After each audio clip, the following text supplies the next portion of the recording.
Hello my friends, John LaRuffa here with another Unbiased Unboxing. In this episode we're going to take a look at 4 Northwood, this little card game here. Let's go ahead and see what's inside. And as usual folks, please like and subscribe to my YouTube channel as it greatly helps me out. And if you have, I appreciate that. Alright, unfortunately the back of the box here does not do me really any good because I can't really see. I mean, it tells me what I'm doing, but I can't really see what the game looks like. So that kind of stinks. I don't know why. I know it's a small box, and they probably thought the description was more important, but shoot, I don't know. I like pictures also. Okay, so anyway, this is the kind of box it is. It's one of these that opens up, and here are our cards and our rules. I've already read the rules. They are very, very easy to follow. Pretty simple. They're small here, but I read them online, so they're a little bigger. And basically what you're doing is you're laying out this, let me show you. You're laying out this row of cards and you're going to slide this over to visit one, and then you're going to start dealing things off the top of a deck here, and those things you're going to try to beat in kind of classic trick-taking fashion, right? You have to follow suit. If you can't follow suit, you can throw a trump card. The trump card is determined by which of the piles you visited and which of the suits is on the top of the pile. And you can use your jacks or other powers to get you going. And so it's kind of like that.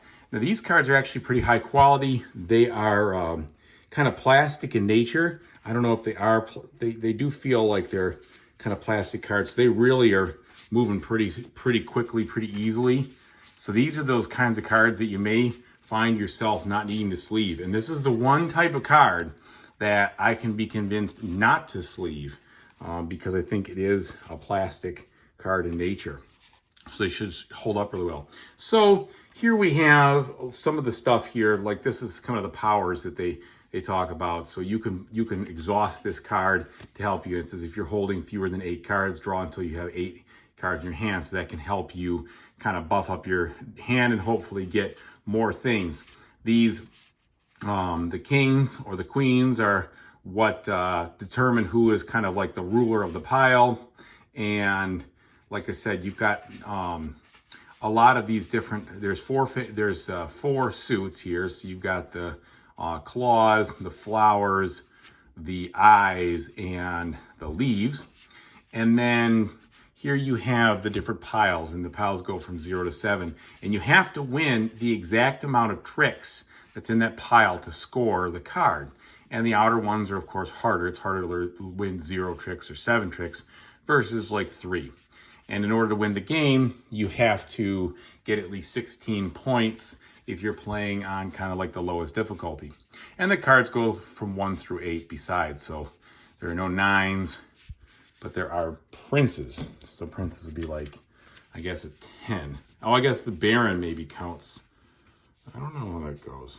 So I see here you have a jack, a queen, a king, a prince, a lady, and a baron. So somehow maybe that fills it all in. Anyway, good components. I do like the fact that these cards aren't cheap feeling and they slide nicely. They'll actually one of those few games that I do not, very few, that I don't sleeve, which is good because if I sleeve them, it might be hard to get it back in the box. So there we go. Thanks for watching. I really appreciate it. And whatever you decide to do in the future, I hope you have a fantastic time doing it. Take it easy, everybody.